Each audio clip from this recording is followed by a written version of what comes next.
A kind of low-grade contemptuousness, particularly on college campuses, has become fairly common. So let's peel open this onion, shall we? Let me go ahead and voice what some of you are thinking. My thoughts on Christ or Christianity?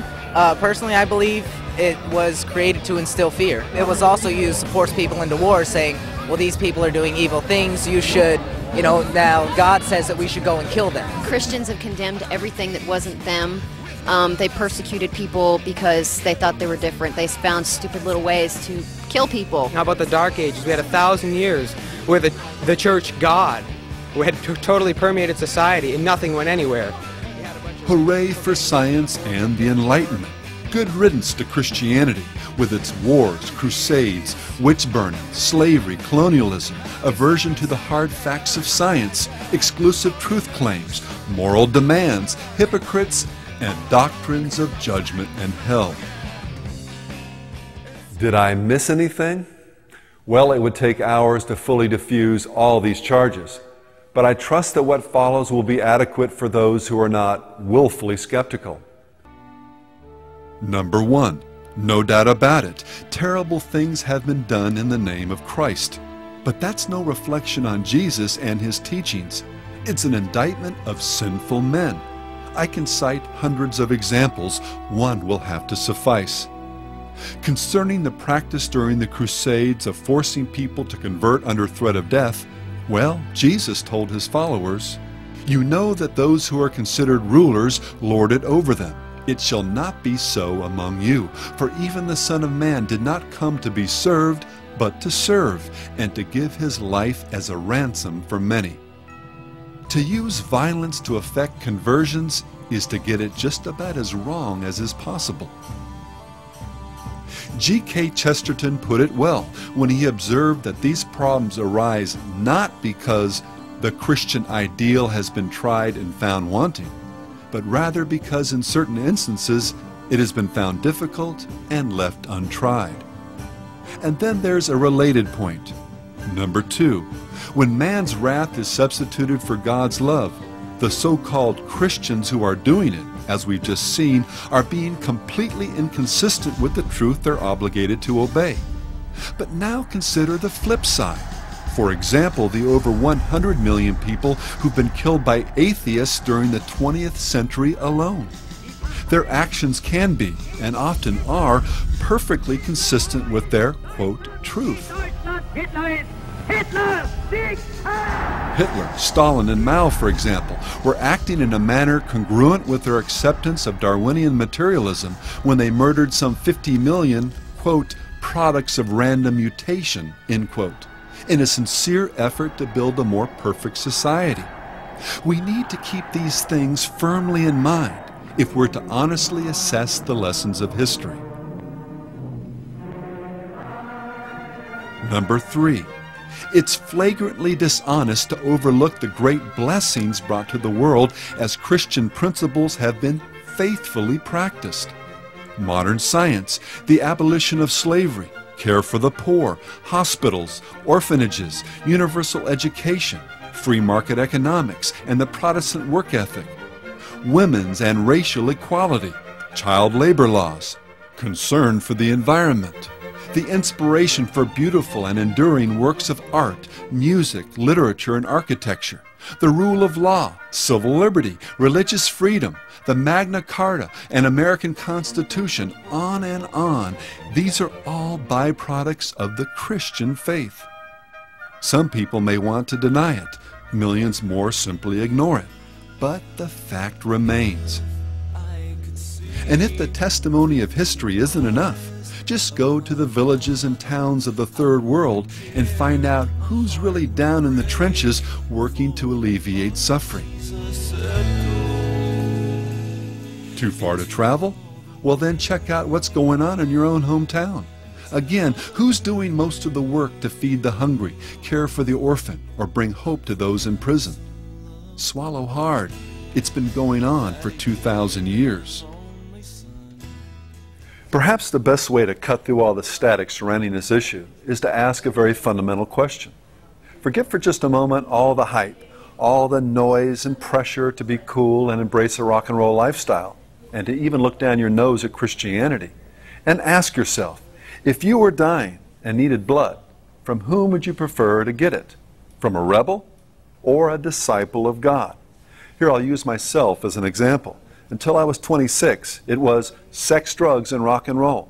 As a result, I would have had a number of risk factors based upon the screening you're given when you donate blood. Then I became a Christian and sought to follow God and keep His commandments. Is it just a coincidence that the lifestyle He has ordained for man now makes me an optimum donor?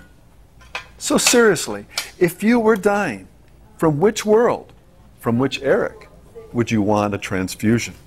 You see, the truth and the life is in the blood. Guess who to the rescue on our holy mission to uphold the tradition of the Spanish Inquisition and preempt your decision by forcing your confession. Now let that be a lesson. Who you think you're messing with? There may be other knots in people's minds concerning Christianity. We haven't time to unravel them all. But keep something in mind. Many brilliant skeptics, from the Apostle Paul to Malcolm Muggeridge, have become devoted followers of Christ.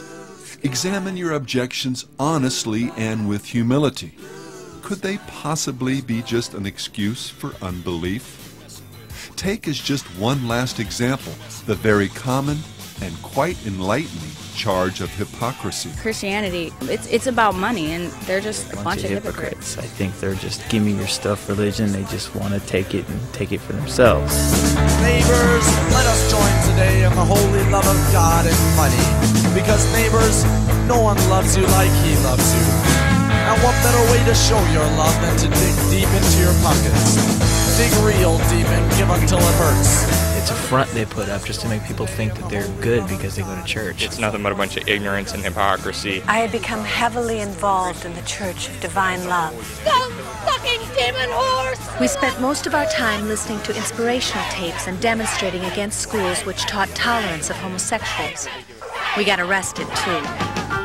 If Jesus saves, well, it better save himself.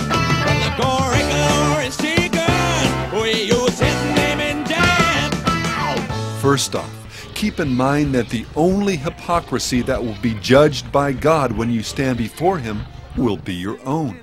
Don't cop out and try to hide behind someone else's sin.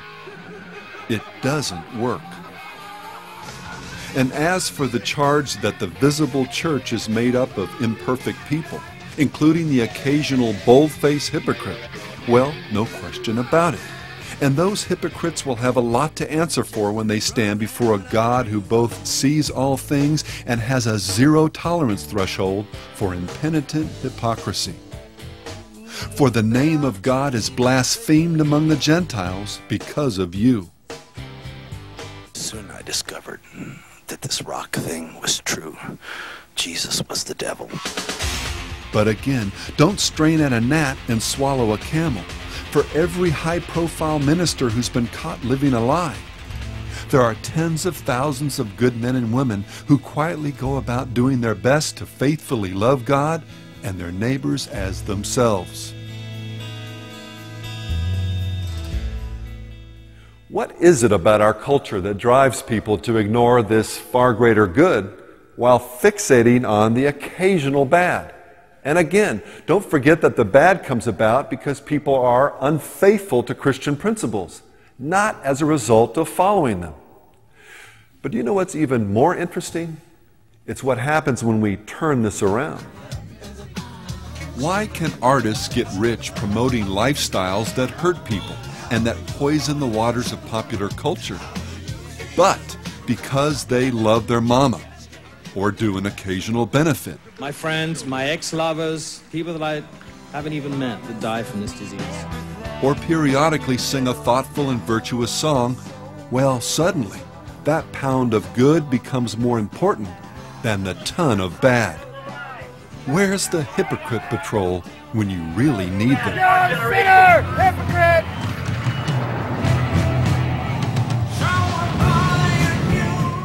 The foundational issue here, however, is ultimately not an organization, but a person, and what he accomplished on a cross 2,000 years ago. And it's here, from music to album artwork, video imagery, to the lifestyles and testimonies of both the artists and their fans, where rock and roll has targeted virtually every aspect of Christ's redemptive work. His name, His birth, His word, His crown of thorns, His Last Supper, His blood, His character, His love, His uniqueness, His divinity, His power to save, and the faith He gave His life to establish have all been systematically ridiculed, denied, or diminished.